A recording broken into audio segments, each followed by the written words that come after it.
Hello friends, welcome back to Hi-Inno channel. Hi-Inno channel இன்னைக்கு சூப்பரான டேஸ்ட்ல காடை பிரியாணி தாங்க எப்படி செய்யுதுன்னு பார்க்க போறோம். கிட்டத்தட்ட இது மட்டன் சிக்கன் பிரியாணி அதே டேஸ்ட்லேயே இருக்கும். கண்டிப்பா நீங்க ட்ரை பண்ணி பாருங்க. சாதம் குழையாம உதிரியா எப்படி செய்யறது அப்படிங்கிற டிப்ஸ் எல்லாம் வீடியோல சொல்லியிருக்கேன். வீடியோ ஸ்கிப் பண்ணாம லாஸ்ட் வரைக்கும் பாருங்க. இப்போ இந்த காடை பிரியாணி எப்படி செய்யறது அப்படிங்கறத பார்க்கலாம். இன்னைக்கு நான் வந்துட்டு பாஸ்மதி ரைஸ்ல தான் பிரியாணி பண்ண போறேன். 1/2 கிலோ அளவுக்கு பாஸ்மதி ரைஸ் எடுத்திருக்கேன். இதுல தண்ணி விட்டு ஃபர்ஸ்ட் 2 தடவை நல்லா வாஷ் பண்ணிட்டு அதுக்கப்புறமா மறுபடியும் நம்ம தண்ணி ஊத்தி கரெக்டா ஒரு 1/2 hour ஊற வச்சுக்கலாம். இது அப்படியே ஊறட்டும். 1/2 கிலோ பாஸ்மதி ரைஸ்க்கு 1/2 கிலோ அளவுக்கு காடை எடுத்திருக்கேன். இதுல வந்துட்டு 5 காடை இருக்கு. ரொம்ப சின்னதா தான் இருக்கும். இது கறியும் ரைஸும் சமமா போட்டாதான் பிரியாணி டேஸ்ட் நல்லா இருக்கும். இன்னைக்கு குக்கர்ல தான் பிரியாணி செய்ய போறேன். குக்கர் நல்லா சூடு பண்ணிக்கிறேன். குக்கர் சூடானதுக்கு அப்புறமா 100 ml அளவுக்கு கடலை எண்ணெய் சேர்த்துக்கிறேன். எண்ணெய் நல்லா சூடாகட்டும். ஒரு அனாசி பூ, ஒரு பிரிஞ்சலை, 6 கிராம்பு, 3 துண்டு பட்டை, 3 ஏலக்காய். எண்ணெய் சூடானதுக்கு அப்புறமா இது எல்லாத்தையும் சேர்த்துட்டு நம்ம நல்லா வறுத்துக்கலாம். இதோட வந்துட்டு 200 கிராம் அளவுக்கு பெரிய வெங்காயத்தை நான் நீல் பாக்ல கட் பண்ணி எடுத்து வச்சிருக்கேன். அதையும் சேர்த்துட்டு நல்லா வதக்கிக்க போறேன். வெங்காயம் சீக்கிரம் வதங்கணும் அப்படின்னா கொஞ்சமா உப்பு சேர்த்து வதக்குனீங்க அப்படின்னா சீக்கிரம் வதங்கிடும். இதுல 2 பச்சை மிளகாய் சேர்த்துக்கிறேன். காரத்துக்கு நம்ம தனி மிளகாய் தூள் சேர்க்க போறோம். அதனால கம்மியா சேர்த்துட்டா போதும். பச்சை மிளகாயும் சேர்த்து நல்லா வதக்கிக்கிறேன். அடுத்து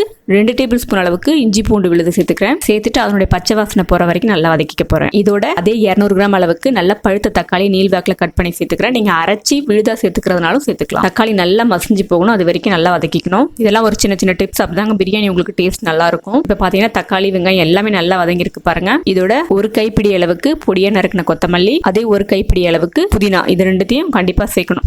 இந்த ரெண்டுத்தையும் சேர்த்துட்டு நல்லா வதக்கிக்கிறேன். பிரியாணி அப்படின்னாலே கண்டிப்பா புதினா கொத்தமல்லி இருந்தாதான் புதினா டேஸ்ட் நல்லா இருக்கும். புதினா கொத்தமல்லி சேர்த்துட்டு அதையும் நல்லா வதக்கிட்டேன். இப்போ ஒவ்வொரு மசாலாவா நம்ம சேர்த்துக்கலாம். காரத்துக்காக 1 டீஸ்பூன் அளவுக்கு தனி மிளகாய் தூள் சேர்த்திருக்கேன். 1/2 டீஸ்பூன் மஞ்சத்தூள், 2 டீஸ்பூன் தனியா தூள், 1/2 டீஸ்பூன் கரம் மசாலா, இதுக்கு தேவையான உப்பு. இதோட 2 டேபிள் ஸ்பூன் அளவுக்கு நல்ல கெட்டியான தயிர் சேர்த்திருக்கேன். சேர்த்துட்டு நல்ல மசாலாவோட பச்சை வாசனை போற வரைக்கும் நல்லா வதக்கிக்க போறேன். இப்ப பாத்தீங்கன்னா மசாலாவோட பச்சை வாசனை போய் என்ன நல்லா தனியா பிரிஞ்சு வந்திருக்கு பாருங்க. இதுதான் ஒரு கரெக்டான ஒரு பதமா இருக்கும். இந்த ஸ்டேஜ் வர்ற வரைக்கும் நம்ம நல்லா வதக்கிக்கணும். இதுல நான் ஏற்கனவே கழுவி எடுத்து வச்சிருந்த காடையை சேர்த்துக்கிறேன். காடை வந்துட்டு உங்களுக்கு ரொம்ப சாஃப்டா இருக்கிற மாதிரி நீங்க சேர்த்துட்டு ரொம்ப போட்டு கலர்னீங்க அப்படின்னா உங்களுக்கு முழுசா காடை கண்டிப்பா கிடைக்காது, உடஞ்சி போயிடும். காடை சேர்த்துட்டு லைட்டா மிக்ஸ் பண்ணி விட்டுக்கிறேன் அந்த மசாலாவோட. இது வேகிறதுக்கும் பாத்தீங்கன்னா சிக்கனை விட ரொம்ப கம்மியான டைம் தான் எடுத்துக்கும். அதனால தனியா வேக வைக்கணுங்கிற அவசியம் கிடையாது. நம்ம பிரியாணியோட சேர்த்து செஞ்சிடலாம். இப்போ காடையை நல்லா வதக்கியாச்சு. இப்போ இதுக்கு தேவையான தண்ணி சேர்த்துக்க போறேன். நான் வந்துட்டு டம்ளர்ல வந்துட்டு 2 டம்ளர் அளவுக்கு அரிசி அப்படின்னா 1க்கு 1.5 அப்படிங்கிற அளவுக்கு தண்ணி எடுத்துக்கோங்க. நான் 2 பங்கு அரிசிக்கு 3 பங்கு அளவுக்கு தண்ணி சேர்த்திருக்கேன். தண்ணி சேர்த்துட்டு உப்பு டேஸ்ட் பண்ணி பார்த்துட்டு தேவை அப்படின்னா சேர்த்துக்கோங்க. தண்ணி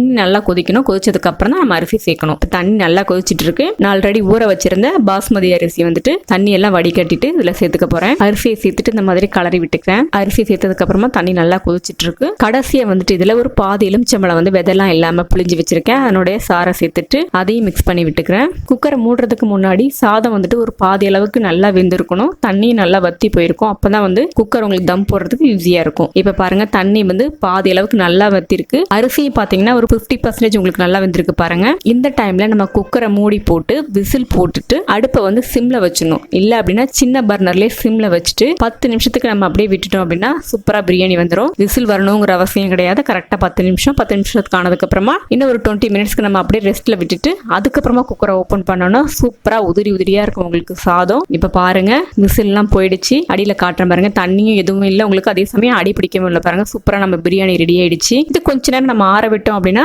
சாதம் எடுக்கிறதுக்கு உங்களுக்கு ஈஸியா பொலபொலன்னு இருக்கும். இப்ப பாத்தீங்கன்னா தெரியும் சாதம் வந்துட்டு நல்லா வெந்திருக்கு. அதே சமயத்துல உடையவும் இல்லை. சாதமும் நல்லா வெந்திருக்கு. உதிரியா இருக்கு. ஆனதுக்கு அப்புறமா உங்களுக்கு ரொம்பவே நல்லா சாதம் உதிரியாயிடும். சூப்பரான டேஸ்ட்ல நான் சொன்ன அளவுகளோட கண்டிப்பா நீங்க இந்த காடை பிரியாணி ட்ரை பண்ணி பாருங்க. இதோட ஆனியன் ரைத்தா சேர்த்து சாப்பிட்டீங்க அப்படின்னா சூப்பரா இருக்கும். செஞ்சு பார்த்துட்டு எப்படி இருந்தது அப்படிங்கறத உங்களோட